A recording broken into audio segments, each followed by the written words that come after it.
أعوذ بالله من الشيطان الرجيم بسم الله الرحمن الرحيم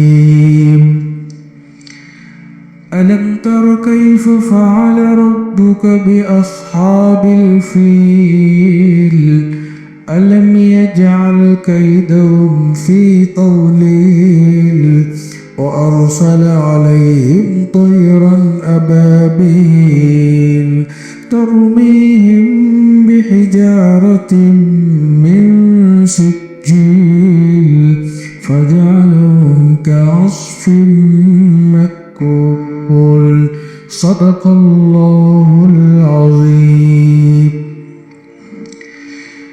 جیسے پہلے وعدہ کیا گیا تھا کہ آخری 10 سورتوں کی تلاوت اور تفسیر سنائی جائے گی۔ یہ 10 سورتیں عام طور پر ہر مومن مسلمان کو یاد ہوتی ہیں، وہ دن میں اس کو کئی مرتبہ دہراتا بھی ہے۔ اگر ان صورتوں کے معانی کا استحضار ہوگا، یعنی اللہ کیا کہہ رہے ہیں، اگر ہمیں معلوم ہوگا تو نماز کا لطف دوبالا ہو جائے گا۔ نماز میں اور لطف آنے لگے گا کہ اللہ کا پاک کلام، اللہ ہم سے خطاب فرماتے ہیں، اللہ ہمیں کیا کہہ رہے ہیں۔ اسی مناسبت سے ہم نے ان آیات کا انتخاب کیا ہے۔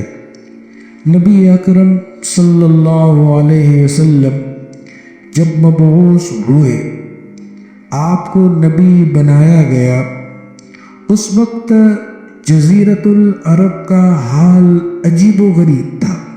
یاد رہے، جزیرۃ العرب میں مکۃ المکرمہ یہ مرکزی جگہ ہے۔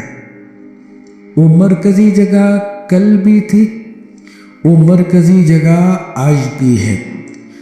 جغرافیائی لائن سے اگر ہم دیکھیں تو آج بھی مکۃ المکرمہ دنیا کے بالکل بیچوں بیچ، یعنی جو خشکی کا جو علاقہ ہے وہاں بالکل بیچوں بیچ میں واقع ہے۔ حضرت مولانا علی میاں ندوی رحمۃ اللہ علیہ جو ہمارے استاذ بھی ہیں اور وقت کے مجدد بھی تھے، اللہ نے ان سے بڑا کام لیا، ہمیں ان سے استفادے کا بڑا موقع بھی ملا، براہ راست پڑھنے کا شرف حاصل ہوا۔ تقریباً 500 کے قریب ان کی کتابیں ہیں، عربی میں، اردو میں، ایک بڑا مقام رکھتے تھے۔ حضرت مولانا رحمۃ اللہ علیہ کی ایک کتاب ہے السیرۃ النبویہ، یعنی حضور اکرم صلی اللہ علیہ وسلم کی بایوگرافی، السیرۃ النبویہ انہوں نے عربی زبان میں لکھی۔ حضرت مولانا رحمۃ اللہ علیہ نے لکھا ہے اپنی کتاب میں کہ ڈاکٹر حسین کمال الدین یہ ریاض جو بہت بڑا شہر ہے، وہاں کی ایک کالج کے وہ پروفیسر تھے۔ انہیں سعودی عرب کی حکومت کی طرف سے کام سپرد کیا گیا۔ وہ کام یہ تھا کہ مکۃ المکرمہ سے پوری دنیا کا جو قرب و جوار کا علاقہ کتنے کلومیٹر کا فاصلہ ہے، یعنی مکۃ المکرمہ سے ہندوستان، مکۃ المکرمہ سے چین، مکۃ المکرمہ سے مختلف ملک کتنے دوری پر واقع ہے، کوئی ایسا آلہ وہ بنانا چاہتے تھے۔ وہ کہتا ہے کہ میں تو اس کام کے لیے مختص تھا کہ میں مرکز سے پوری دنیا کا فاصلہ معلوم کروں، لیکن اتفاق کی بات کہیے، یہ اللہ تبارک و تعالیٰ کی حکمت عملی کہیے، میں اس نتیجے پر پہنچا کہ مکۃ المکرمہ جن کو ام القریٰ یعنی بستیوں کی ماں کہا جاتا ہے، وہ بالکل بیچوں بیچ واقع ہے۔ اور یہ انہوں نے 1977 میں الاحرام کر کے جو پرچہ نکلتا ہے اس میں انہوں نے یہ بات کہی ہے، اور مولانا نے حوالے کے ساتھ اس بات کو لکھا ہے۔ تو مکۃ المکرمہ پوری دنیا کا مرکز کل بھی تھا